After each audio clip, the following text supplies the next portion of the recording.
Pengamat politik Rocky Gerung memberikan kritikan menohok soal munculnya Ganjar Pranowo di tayangan azan maghrib sebuah stasiun televisi milik pengusaha sekaligus politisi Haritanu Sudibjo.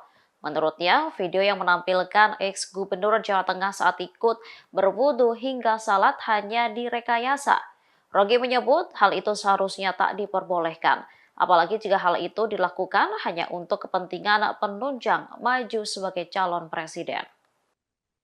Ya keadaan kita berubah tuh. Seolah-olah nggak ada cara lain untuk secara beradab jadi campaign manager dari Ganjar Pranowo. Jadi kalau Perindo berupaya untuk menyelundupkan semacam kepentingan, orang lihat bahwa Anda nggak percaya diri kalau gitu kan. Dan itu juga publik dengan cepat justru memberateli Pak Ganjar. Kok ada di situ? Bagaimana cara sholat yang benar? Kenapa sudut kamera diarahkan ke situ? Apakah ada kenikmatan di situ? Atau mungkin berkali-kali Pak Ganjar tuh disuruh hadap ke kiri sedikit tuh, mundur 2 cm.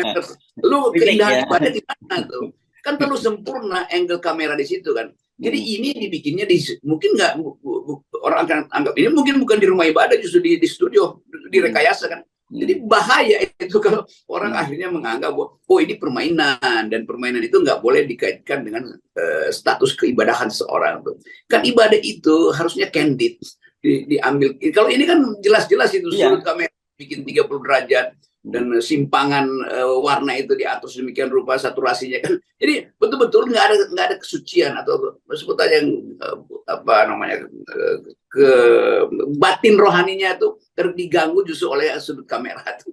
Iya, ya. Dan ini nggak boleh ada orang sedang sholat ngambil dari frontal di depan imam itu.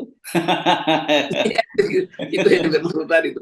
Jadi pasti ini adalah rekayasa dan nggak boleh itu sholat direkayasa. Apalagi direkayasa untuk kepentingan politik, apalagi direkayasa untuk kepentingan politik satu partai, apalagi direkayasa untuk kepentingan politik satu calon presiden.